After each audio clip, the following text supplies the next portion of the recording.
Certo, irmãos? Então agora vamos à pregação da palavra de Deus dessa noite. Quero convidar os irmãos a abrirem suas Bíblias em Atos, capítulo 8.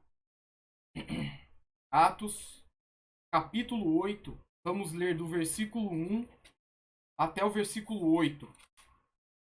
O texto da palavra de Deus diz assim: E Saulo consentia na sua morte. Naquele dia levantou-se grande perseguição contra a igreja em Jerusalém. E todos, exceto os apóstolos, foram dispersos pelas regiões da Judéia e Samaria. Alguns homens piedosos sepultaram Estevão e fizeram grande pranto sobre ele. Saulo, porém, assolava a igreja, entrando pelas casas e arrastando homens e mulheres, encerrava-os no cárcere. Entre mentes, os que foram dispersos iam por toda a parte pregando a palavra. Filipe, descendo à cidade de Samaria, anunciava-lhes a Cristo. As multidões atendiam unânimes às coisas que Filipe dizia, ouvindo-as e vendo os sinais que ele operava. Pois os espíritos imundos de muitos possessos saíam gritando em alta voz, e muitos paralíticos e coxos foram curados. E houve grande alegria naquela cidade. Irmãos, a sociedade em que nós vivemos é uma sociedade onde há diversas injustiças, é uma sociedade onde há diversos problemas e onde há muitas situações em que nós ficamos constrangidos e com os corações pesados por ver o sofrimento que é gerado diante dessas dificuldades. Isso, irmãos, não é de hoje. E no passado, esses problemas sociais exerceram um grande impacto nos teólogos. Isso, irmãos, fez surgir algo que foi chamado de evangelho social. Esse evangelho social era um evangelho que fazia com que as igrejas se preocupassem mais com o cuidado das necessidades físicas das pessoas com que a própria mensagem do evangelho. Mas como isso aconteceu? Como eu disse, essas dificuldades, essas injustiças que existem no mundo fizeram com que alguns imaginassem algum tipo de sociedade onde essas diferenças não mais existiriam. Aquelas que foram consideradas classes oprimidas, minorias, aquelas pessoas menos favorecidas da sociedade, na concepção destes, precisavam ter os mesmos direitos e os mesmos benefícios dos outros que possuíam mais recursos. Então foi proposto uma filosofia que hoje nós conhecemos como a filosofia marxista. Irmãos, os irmãos podem encontrar mais material sobre isso em livros de teologia contemporânea, até mesmo em livros de cristãos que falam sobre filosofia, e os irmãos vão entender o impacto dessa filosofia no cristianismo. Mas, irmãos, por volta do século XIX e século XX, essa filosofia que atingiu o mundo de uma forma que muitas pessoas importantes começaram a assimilar essas ideias, muitos filósofos, muitos acadêmicos começaram a assumir esses ideais, começou a atingir também os teólogos e começou a entrar nos seminários, e assim aqueles que eram formados nos seminários iam para as igrejas carregando aquelas ideias. Mas, irmãos, por trás dessa filosofia, existia um mundo ideal, uma utopia, que não correspondia com a esperança que é pregada pelas Escrituras.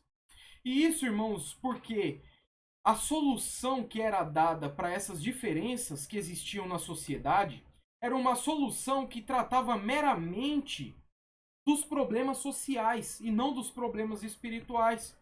E essa filosofia é uma filosofia que ensina que, na verdade, o problema da sociedade, o que gera essa diferença de classes na sociedade, na verdade, é a existência da família.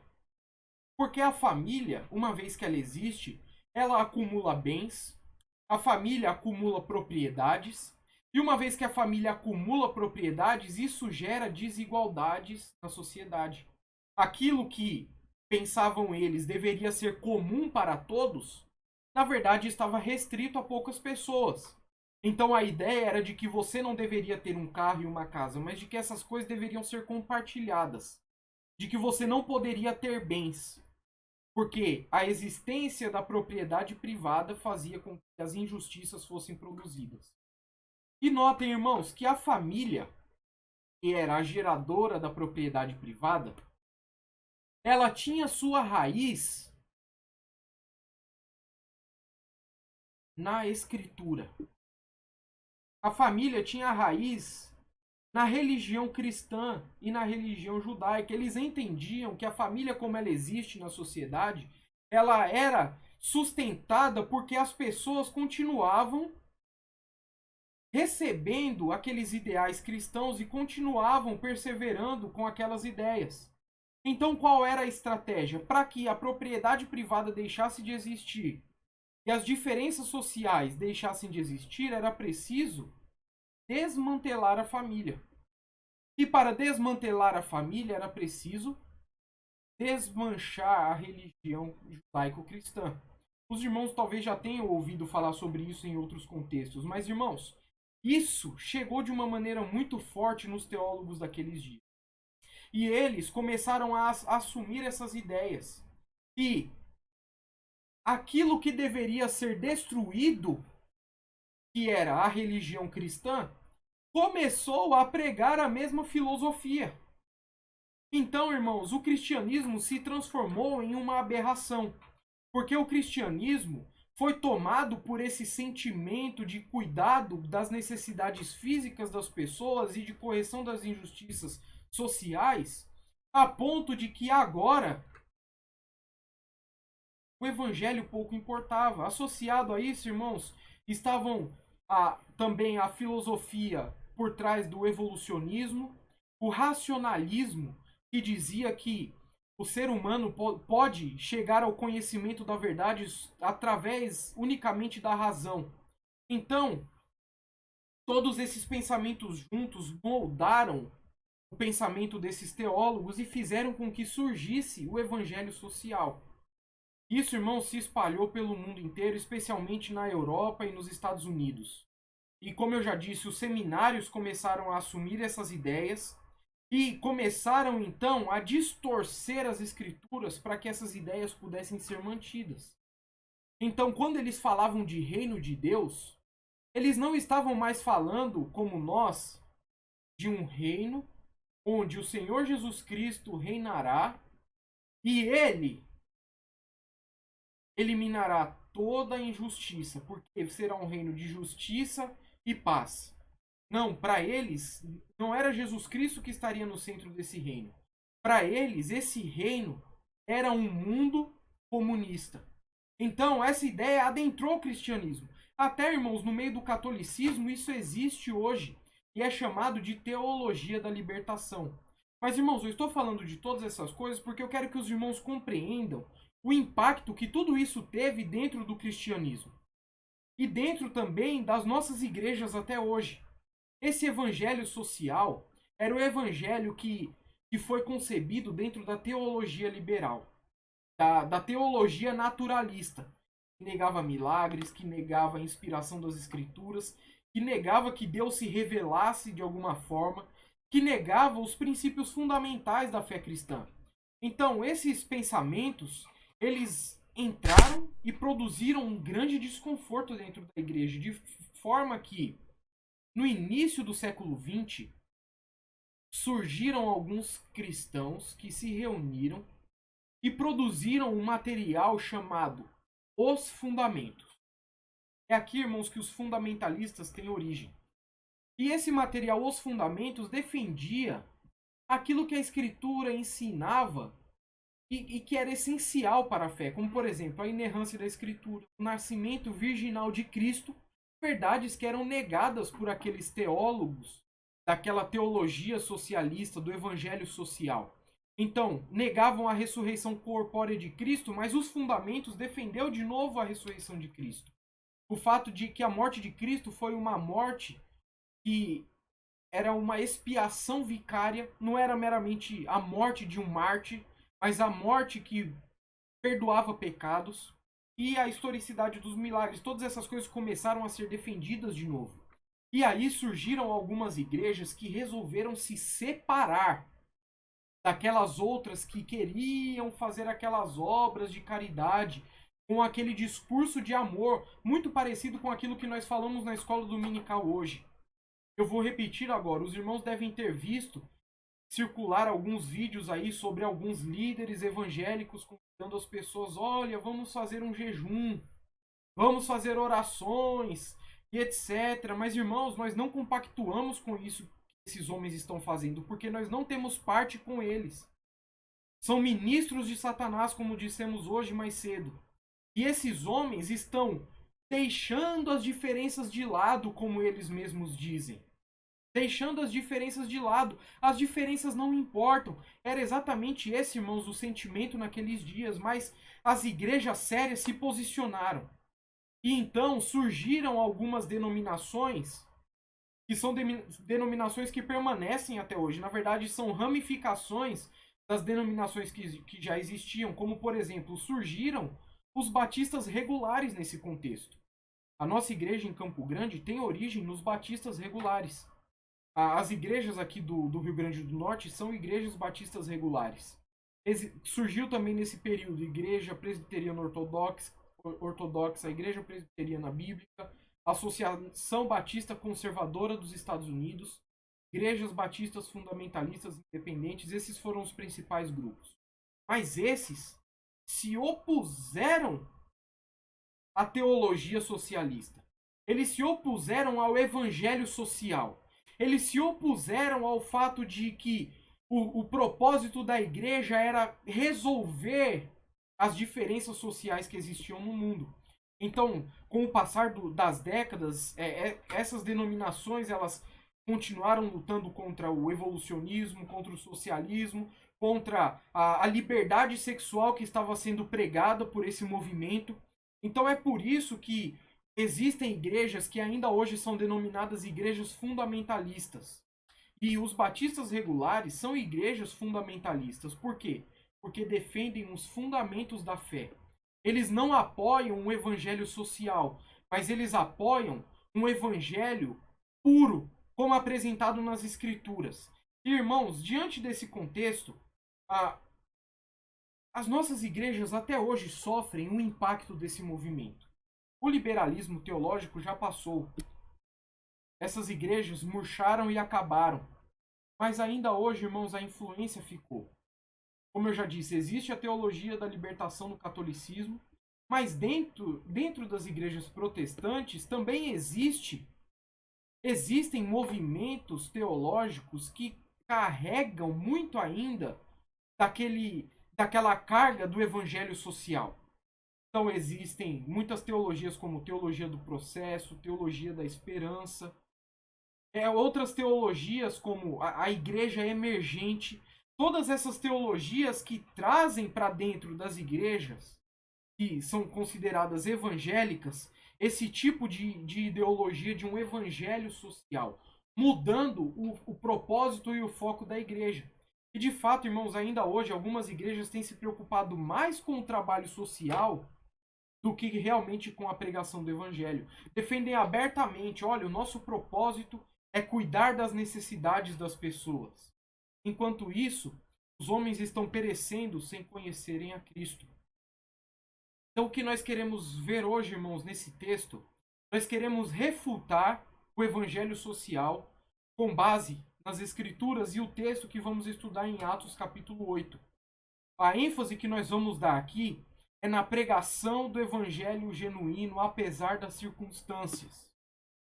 A obra missionária ela não envolve caridade. A obra missionária ela envolve a pregação do evangelho. As nossas igrejas não devem se preocupar em fazer um sopão.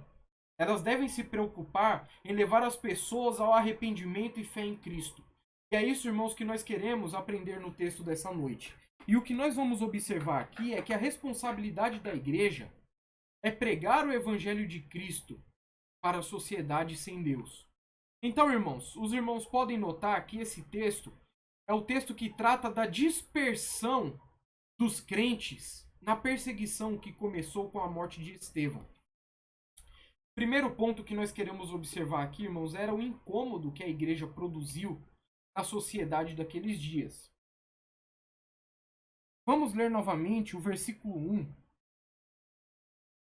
Diz assim: E Saulo consentia na sua morte. Naquele dia levantou-se grande perseguição contra a igreja em Jerusalém. E todos, exceto os apóstolos, foram dispersos pelas regiões da Judéia e Samaria. Alguns homens piedosos sepultaram Estevão e fizeram grande pranto sobre ele. Vamos parar aqui. Irmãos, o que estava acontecendo aqui? A igreja foi fundada em Jerusalém. A igreja começou a se multiplicar. Os apóstolos estavam pregando a Cristo. O testemunho da igreja estava tendo um grande impacto na sociedade. Os apóstolos já tinham sido presos, açoitados. Eles tinham sido ordenados para não continuarem pregando o evangelho, mas eles permaneceram fiéis a Cristo, anunciando o evangelho que eles receberam e que eles deveriam pregar. Então, irmãos, Estevão se encontrou numa situação onde ele estava respondendo aos acusadores judeus, e ele, na verdade, na posição de réu, foi o acusador. E em todo o capítulo 7 nós lemos a resposta magnífica de Estevão às autoridades judaicas daqueles dias. E a resposta de Estevão foi tão contundente e tão forte que ele pregou de forma tão ousada a ponto de incitar nos judeus o ódio por ele. No versículo 52, nós vemos que ele disse assim, do capítulo 7: Qual dos profetas vossos pais não perseguiram? Eles mataram os que anteriormente anunciavam a vinda do justo, do qual vós agora vos tornastes traidores e assassinos.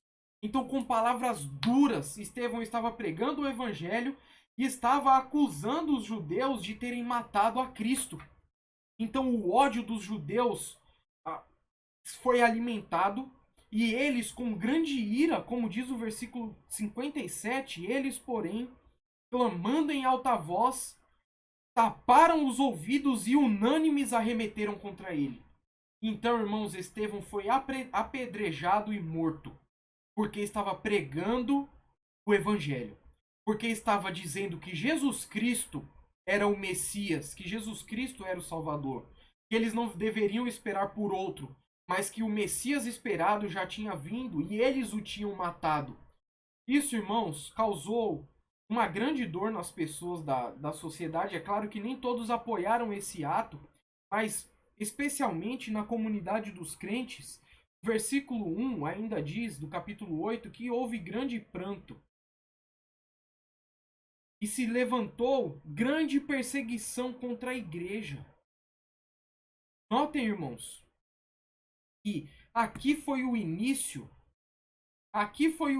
de toda a perseguição que permaneceria depois por parte dos judeus.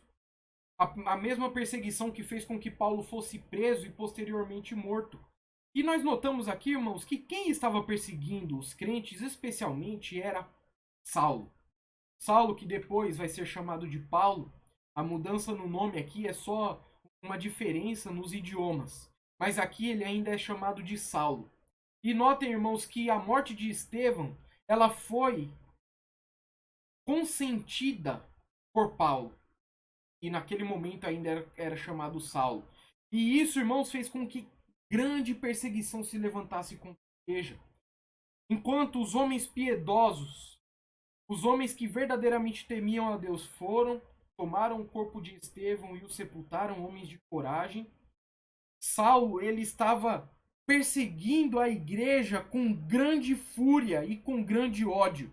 Nós lemos aqui no versículo 1 ainda que se levantou grande perseguição e que todos, menos os apóstolos, foram dispersos, ou seja, eles tiveram que fugir de Jerusalém. Eles tiveram que procurar um outro lugar para ir, porque eles estavam passando por uma grande perseguição. O texto nos diz, irmãos, no versículo 3, que Saulo, ele assolava a igreja. E diz que ele invadia a casa das pessoas, ele invadia a casa dos crentes, ele pegava aquelas pessoas, ele arrastava aquelas pessoas e jogava eles na prisão. Simplesmente, simplesmente porque eles temiam a Cristo, porque eles pregavam a Cristo. Então, irmãos, a igreja, nessa situação, não teve condições de permanecer em Jerusalém. Mas eles precisaram partir para outras regiões. Irmãos, isso aqui é parte do cumprimento da promessa que Jesus tinha feito. Em Atos capítulo 1, versículo 8, Jesus disse: Mas recebereis a virtude do Espírito Santo que há de vir sobre vós.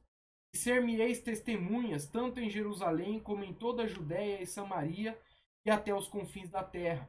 Deus estava usando a ira dos judeus para fazer com que os cristãos fossem dispersos para as outras regiões.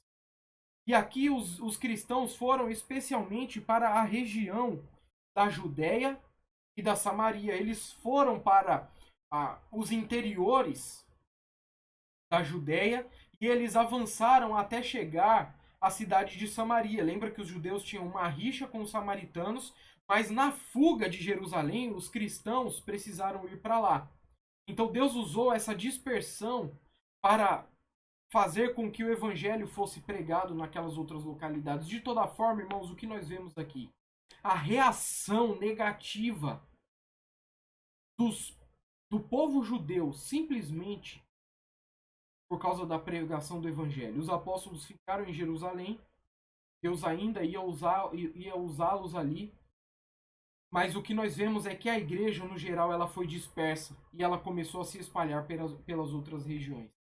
Irmãos, o que nós notamos de forma muito clara nesse texto, especialmente começando no testemunho de Estevão, é que a igreja, irmãos, não estava preocupada em trazer uma mensagem que agradaria o mundo.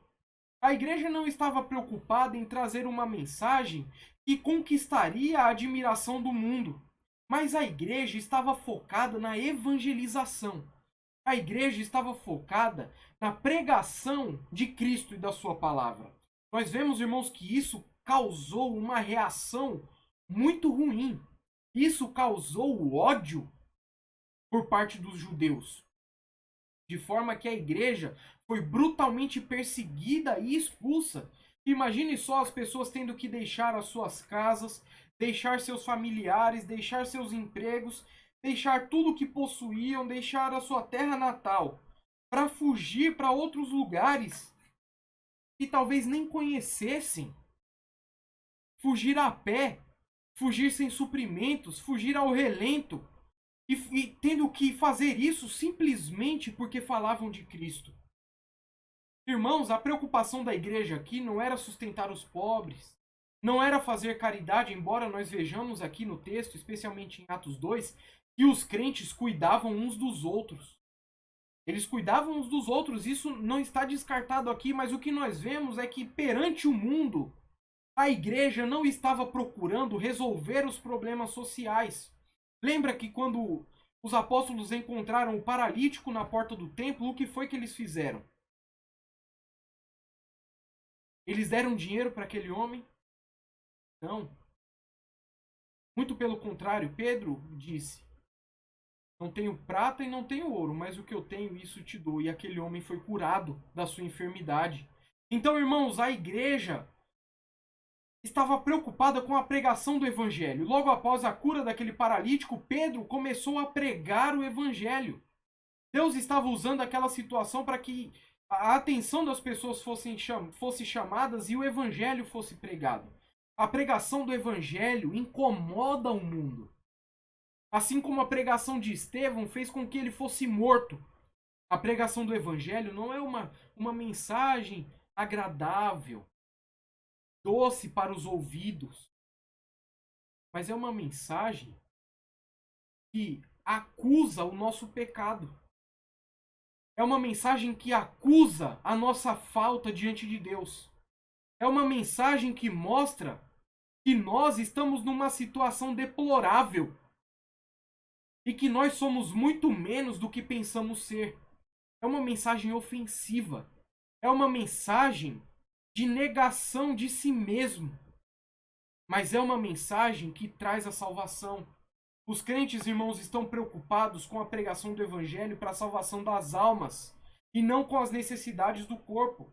Os crentes, eles pregam fielmente a palavra não para serem aceitos pelo mundo, mas para que o mundo seja salvo. Nós não estamos preocupados se a situação financeira das pessoas vai melhorar. Nós não estamos preocupados com a posição social delas. Nós não estamos preocupados com as necessidades que elas têm, as necessidades físicas que elas têm, ou mesmo com as injustiças sociais. Mas nós estamos preocupados com o destino das suas almas. Os judeus, irmãos, na igreja primitiva, eles estavam preocupados com seus irmãos que rejeitaram a Cristo. Não porque eles eram pobres e oprimidos, mas porque eles estavam indo para o inferno. Paulo fala isso em Romanos capítulo 9. Ele desejava que os seus irmãos judeus conhecessem o evangelho. Eles insistiram na pregação do evangelho, por mais que isso trouxesse consequências negativas.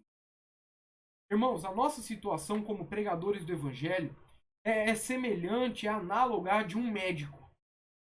Então, um médico, ele avalia o estado de saúde do seu paciente e ele percebe os sintomas que indicam uma doença. Mas, irmãos, o médico ele pode fazer duas coisas. Ele pode simplesmente tratar os sintomas enquanto a doença avança, ou ele pode dar um remédio que vai curar definitivamente aquele paciente. Nós temos, irmãos, o remédio para a sociedade sem Deus. Esse remédio é o evangelho. Esse remédio não traz prazer, não é um remédio saboroso, mas ele contém a cura. Dar um pão, um agasalho para alguma pessoa não vai curar a doença da alma dela. Mas o evangelho de Jesus Cristo tem a cura verdadeira e dá uma nova vida. Irmãos, a sociedade, ela se ofende com a pregação do evangelho. E ela se ofende ao ponto de perseguir aqueles que pregam uma mensagem ofensiva para eles. Mas, irmãos, o texto aqui continua. E o que nós vemos nesse texto é que, na dispersão, os crentes tiveram um comportamento de continuar pregando o evangelho apesar das circunstâncias. O versículo 4 diz o seguinte: entre mentes, os que foram dispersos iam por toda a parte, pregando a palavra. Notem, irmãos, novamente, os que foram dispersos iam por toda a parte pregando a palavra. A dispersão não foi eles não saíram de lá por um ato voluntário, eles saíram de lá porque foram expulsos. Mas, irmãos, por onde quer que eles iam, essa expressão ir por toda parte, ela é usada outras duas vezes em Atos com referência ao empreendimento missionário. E aqui ela é usada também, talvez querendo fazer alusão à mesma ideia. E nós vemos que de fato as pessoas estavam pregando o evangelho. Irmãos, Deus estava usando a situação de perseguição para que o mundo pudesse ouvir a mensagem da cruz. E, irmãos, nós vemos que eles estavam evangelizando. Essa palavra aqui no texto que nós encontramos por pregando a palavra, essa palavra pregando significa literalmente evangelizar. Eles estavam levando as boas novas da palavra. A palavra que falava de Cristo. A palavra que anunciava o evangelho que eles tinham recebido. A palavra que continha a esperança da vida eterna. A palavra que ia resolver a situação deles com Deus. A palavra que ia trazer a salvação eterna da qual eles tanto precisavam, sem que tivessem percebido isso. Irmãos, os pregadores, aqui nesse texto, não são pessoas, não são oficiais da igreja. Os pregadores aqui não são pessoas com uma posição definida dentro da igreja. São os crentes comuns. Os pregadores aqui são os crentes comuns que foram expulsos de Jerusalém. E eles iam por toda a parte pregando o evangelho. Eles iam por toda a parte. E, irmãos, foram eles que fizeram a diferença para que o evangelho chegasse nas pessoas. Chegasse nas pessoas que eles tinham contato. Então eles iam por toda a parte no seu trabalho, nas praças, nas suas famílias, nos seus negócios. Eles iam em toda parte anunciando o evangelho.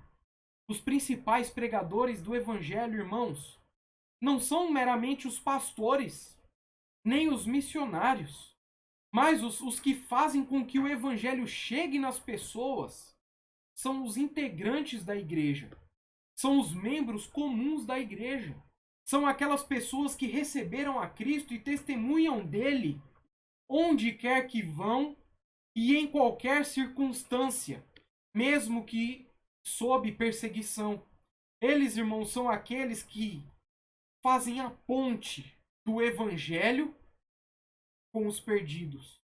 São eles que levam a palavra. São eles que abrem as portas para que aquelas pessoas possam ouvir a pregação.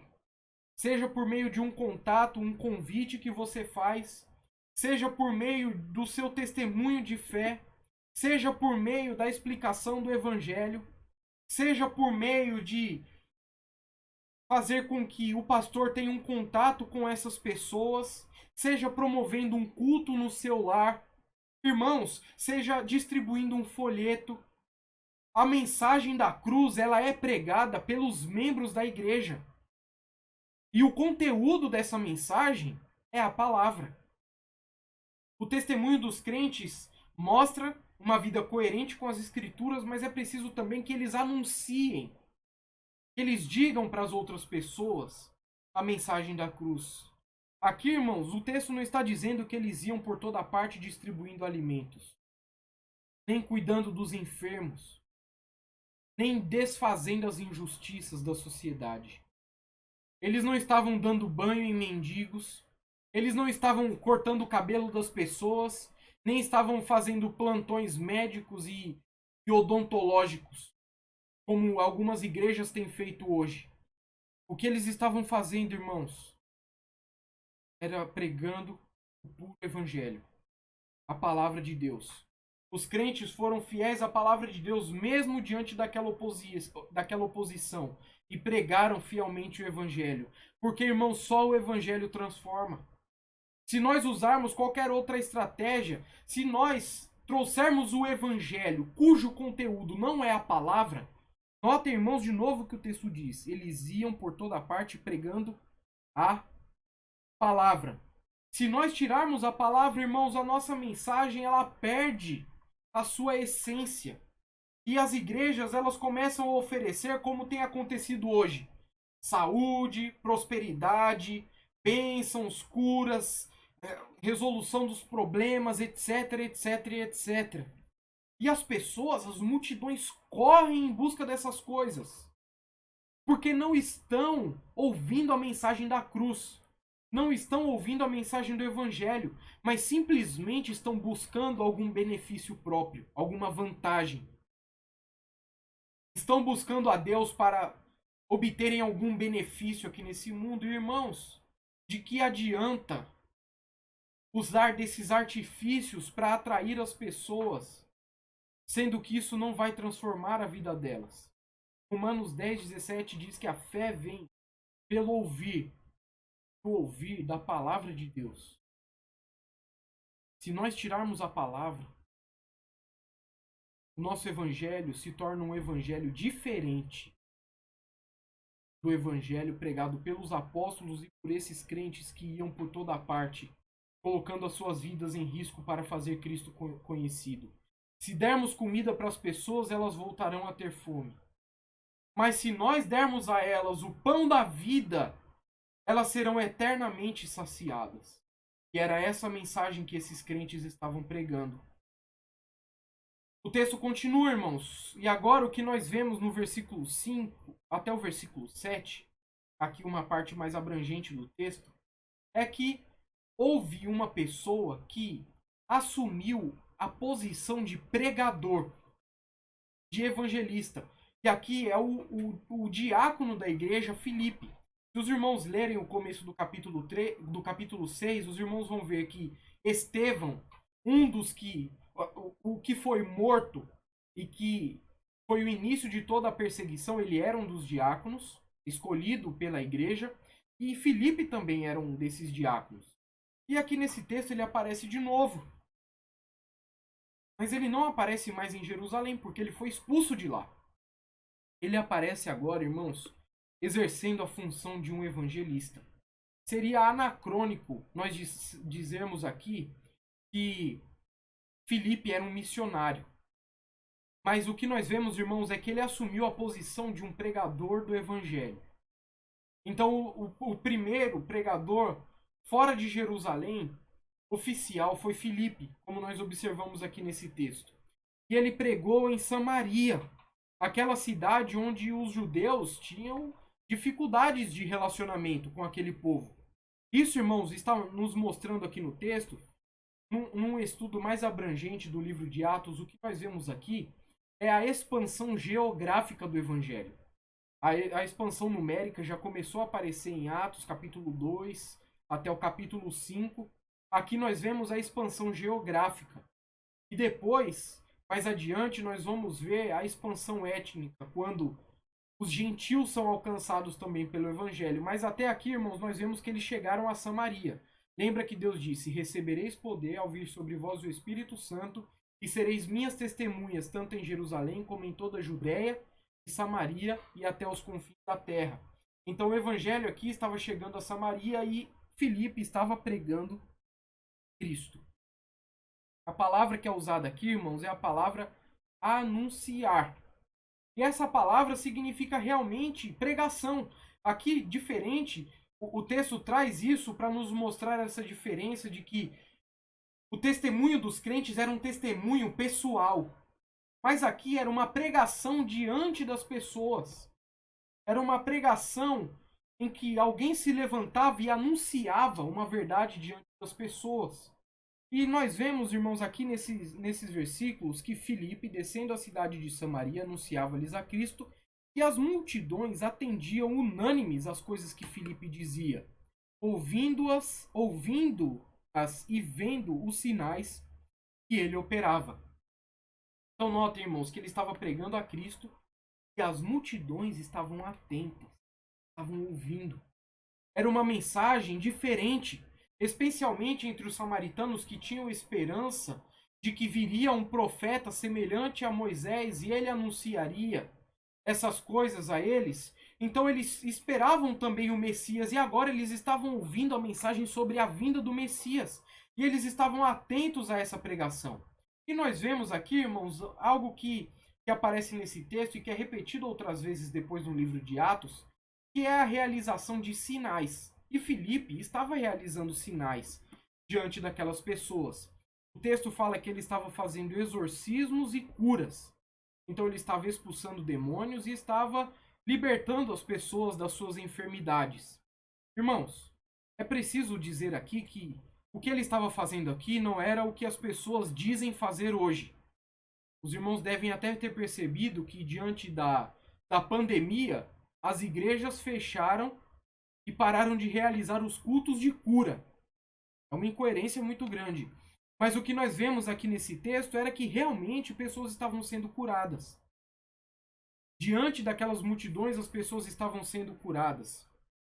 Isso, irmãos, era uma capacitação especial que Deus deu com um propósito específico durante um período específico. Em 1 Coríntios capítulo 13, isso está muito claro, como também nós vemos em outros contextos do Novo Testamento de que isso tinha um propósito especial. E, irmãos, o próprio Senhor Jesus Cristo disse que, em João capítulo 5:36, mas eu tenho maior testemunho do que o de João, porque as obras que o Pai me confiou para que eu as realizasse, essas que eu faço testemunham a meu respeito de que o Pai me enviou. Irmãos, Jesus ele realizava muitos sinais e milagres, e ele está dizendo aqui nesse texto que a função desses milagres era dar prova de que ele tinha vindo do Pai, de constatar de que ele tinha parte com o Pai. Em Atos capítulo 14, o texto fala da mesma coisa. O texto lá diz o seguinte: em Icônio, Paulo e Barnabé entraram juntos na sinagoga judaica e falaram de tal modo que veio a crer grande multidão. tanto de judeus como de gregos. Mas os judeus, incrédulos, incitaram e irritaram os ânimos dos gentios contra os irmãos. Entretanto, demoraram-se ali muito tempo, falando ousadamente no Senhor. Prestem atenção agora. O qual confirmava as palavras da sua graça, concedendo que por meio deles, por mão deles, se fizessem sinais e prodígios. Ou seja, os sinais e prodígios eram para confirmar a palavra que estava sendo pregada. Jesus e os apóstolos e outros homens que foram usados por Deus, eles não faziam curas com o propósito de atrair multidões ou com o propósito de resolver os problemas das pessoas. Não, é claro, irmãos, que Jesus agiu com compaixão, que ele cuidou daquelas pessoas que estavam ao seu redor. Mas notem que em Marcos, capítulo 1, versículo 43, Jesus disse: fazendo-lhe então veemente advertência, logo o despediu. E lhe disse: olha, não digas nada a ninguém, mas vai, mostra-te ao sacerdote e oferece pela tua purificação o que Moisés determinou, para te servir de testemunho ao povo. Então, irmãos, Jesus não queria ficar famoso por causa das curas que ele fazia.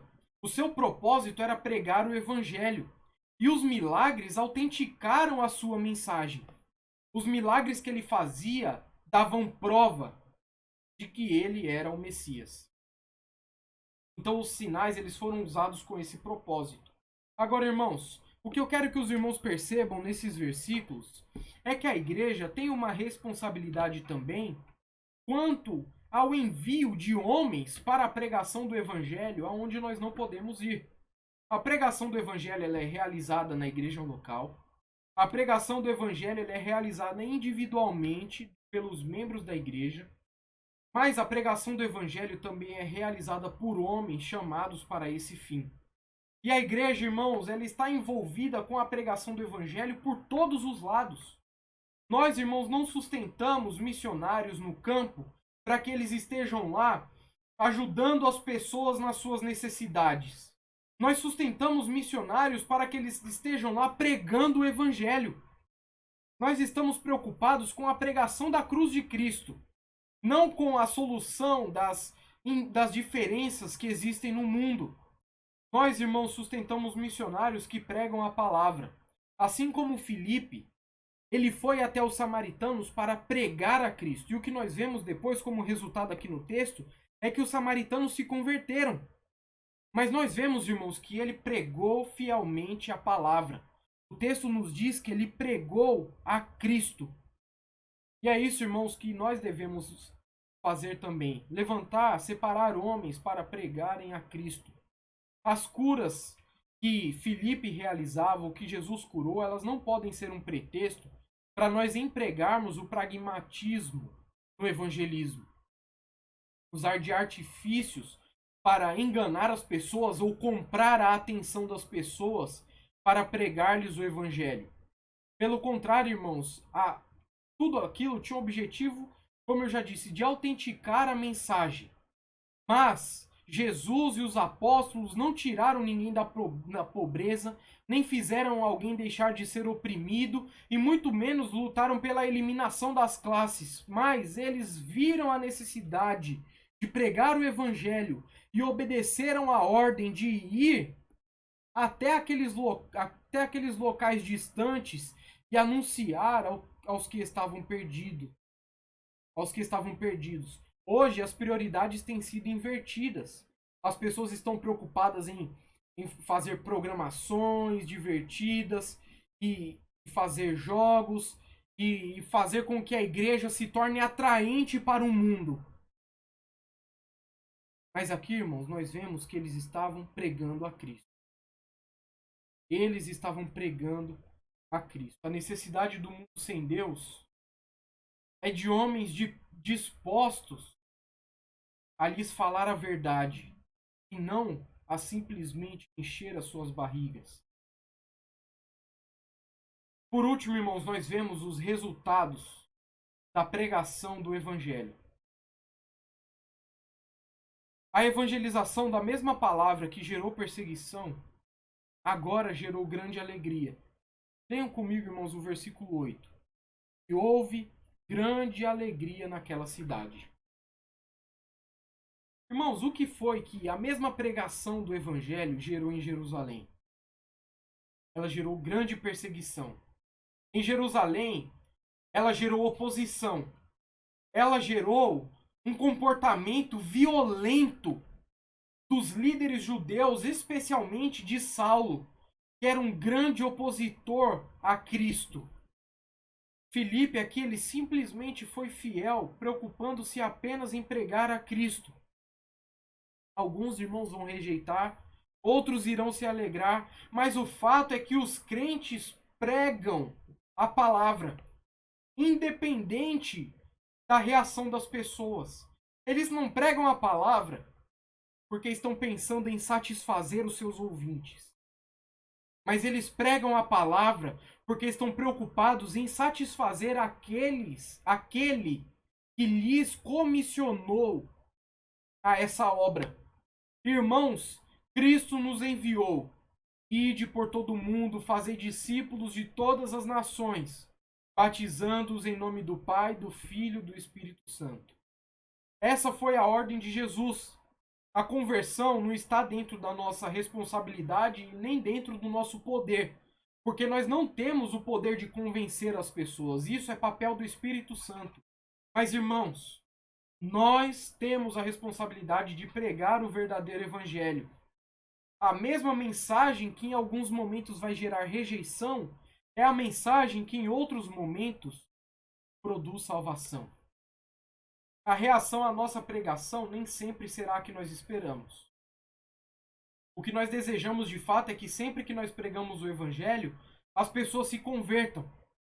Mas, irmãos, isso acontece na minoria das vezes. De fato, muitos são chamados, mas poucos os escolhidos, como Jesus disse. Nós fomos chamados com uma responsabilidade. A nossa responsabilidade é pregar, nós não podemos perder o foco. Nós precisamos, irmãos, saber que o trabalho social, às vezes, parece que dá mais resultado, ele parece que atinge mais pessoas, ele conquista as pessoas de forma que as pessoas se tornam amigas da igreja.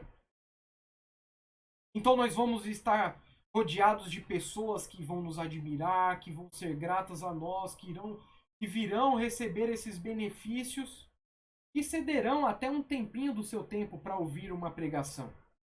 Mas, irmãos, todo esse trabalho não tem amparo nas Escrituras.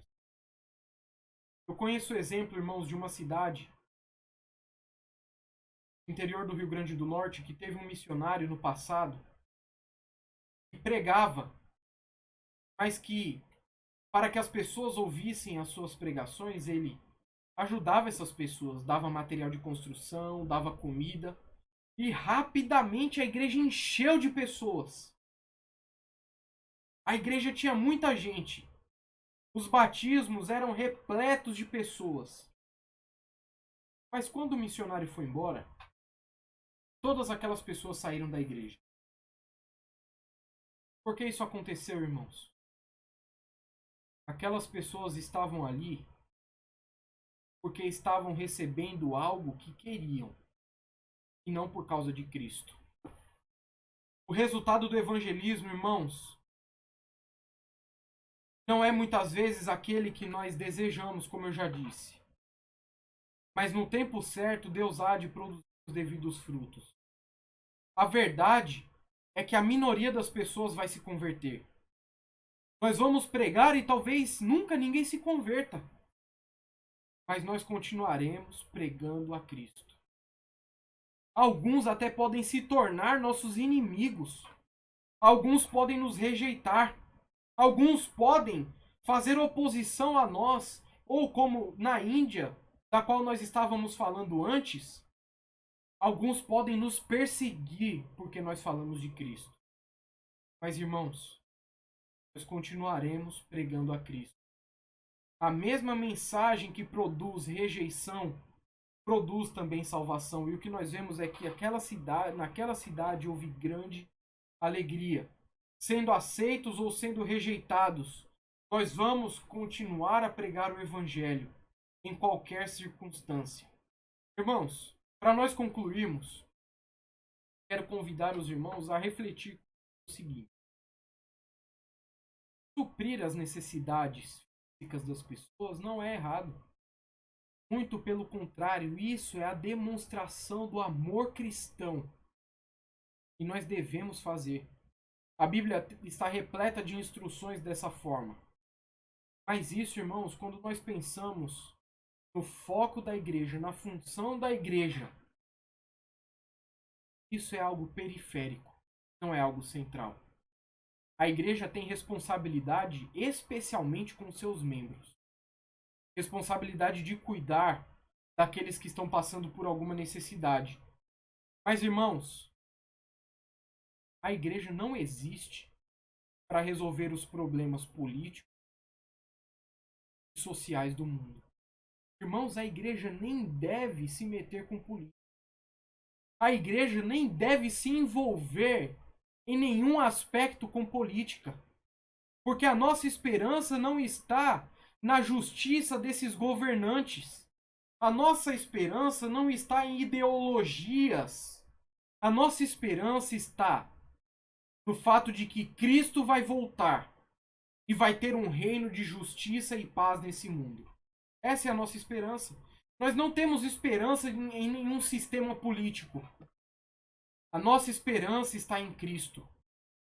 Existem, irmãos, diversos textos que falam desse cuidado que nós devemos ter pelas pessoas.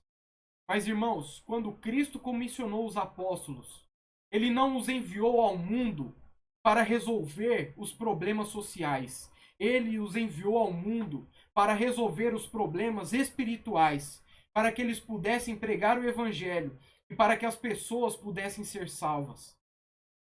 Se eventualmente a igreja quiser cuidar de alguém que necessita, isso será uma atitude louvável e honrosa e trará glória para o nome de Cristo. Mas, irmãos, o dever da igreja é pregar o evangelho. Nós não podemos confundir o evangelho com esse outro evangelho social que foi inventado. O evangelho da Escritura é o evangelho de salvação eterna, não o evangelho de salvação social.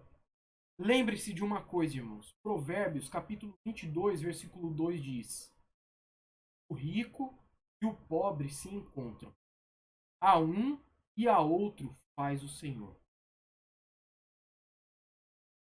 O rico e o pobre se encontram. A um e a outro faz o Senhor. É impossível que as diferenças sociais deixem de existir. Porque quem faz as diferenças sociais é o Senhor.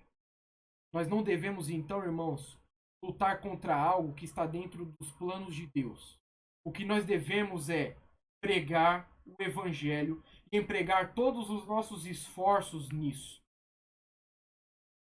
A responsabilidade da igreja é pregar o Evangelho de Cristo para a sociedade sem Deus. E um desafio final, irmãos. Precisamos focar na real necessidade do mundo. Eles necessitam do Evangelho. A forma correta de nós vivermos aqui é levando a mensagem da salvação de Jesus Cristo. Ele morreu pelos nossos pecados, foi sepultado e ressuscitou ao terceiro dia. Não para transformar pobres em ricos, mas para buscar e salvar o que estava perdido. E agora, irmãos, eu quero perguntar: o que você tem feito em prol da pregação do Evangelho? Quando foi a última vez que você entregou um folheto? Que você falou de Cristo para alguém? Você convidou alguém para ir à igreja? Quando foi a última vez que você orou por um missionário? Quando foi a última vez que você enviou uma oferta para um missionário? Quando foi alguma vez que você se mexeu e fez algo para que o evangelho fosse anunciado aos povos? Irmãos, não podemos inverter as prioridades. Hoje as pessoas preferem contribuir com programas de caridade da televisão do que com a obra missionária. É triste, irmãos, ver que há muita necessidade e que missionários no campo, como aqueles da Índia que eu mencionei para os irmãos, passam por tantas dificuldades, por amor a Cristo, por negligência da nossa parte. Irmãos, que nós possamos cumprir o nosso papel.